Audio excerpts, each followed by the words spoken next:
Goedenavond en bedankt voor het kijken. For those of you who don't speak fluent Dutch, that means good evening, and thank you for watching. My name is Dan, and tonight I'm going to be talking to you a little bit about my Dutch heritage. I am 50% Dutch. My grandparents on my dad's side were both born and raised in the Netherlands, and they immigrated to the United States back in the early 1940s, so that is where I get my Dutch roots. So today I'm going to be talking to you a little bit about the history of the Netherlands, along with some of their customs and a couple traditions that my family still carry on to this day. So starting with the geography of the Netherlands, it is located in Western Europe. As you can see, it is neighbors with both Germany and Belgium, and has a coastline on the Mediterranean Sea. The capital city of the Netherlands is Amsterdam, and is currently its most populous city as well. There's about 17 million people in the country right now, and it is still growing at a pretty good rate. And according to Tim Lambert, who wrote an online short history of the Netherlands here, the Netherlands became an independent country back in 1648 with its first ruler, Prince William of Orange, which naturally is where the Dutch get their national color orange.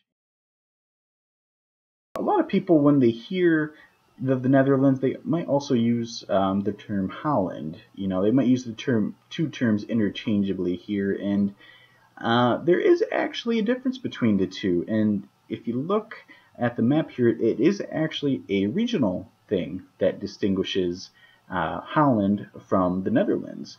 As you can see, the Holland is just a few different areas on the west coast of the Netherlands here. You have a couple big cities like Amsterdam that make up Holland, and people who live there are called Hollanders.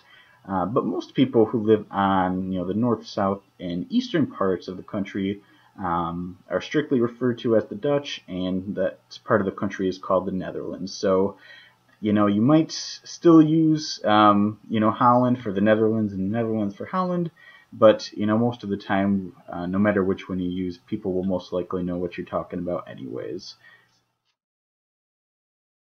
And a lot of people think of the Netherlands, one of the first things they think about is flowers, or tulips in particular, and it's for that reason that the Netherlands, some people refer to the Netherlands as the flower capital of the world. And honestly, in doing some research, I think that name really holds up, because believe it or not, every spring there are over 1.7 billion tulips that blossom in the Netherlands. So, that country, which, isn't too big to begin with, has billions of tulips, that blossom. And, it's such a worldwide, world-renowned, thing for them that, we even have, different festivals and countries who have adopted, tulip festivals that were inspired by the Netherlands here. And, one even in my home state of Michigan, the annual Tulip Festival that is in Holland, Michigan. So when you think about the Netherlands and sports, the most popular sport by far in the Netherlands is soccer, or, as they refer to it over in Europe, is football. Now, they look at soccer the kind of the way that Americans might look at football or basketball. You take the Dutch national team and you have guys like, Arjen Robben or Robin van Persie, who, kids idolize and, people look up to over there, kind of the same way that Americans might look up to a LeBron James or a Tom Brady. It's just, soccer is their sport, and, they go crazy over the Dutch team. And, the Dutch team has been fairly good, overall in World Cups here. But interestingly enough, they hold the record for most World Cup appearances without actually winning the tournament. So, it's good that they're getting far in the tournament, but unfortunately they haven't gotten a win yet.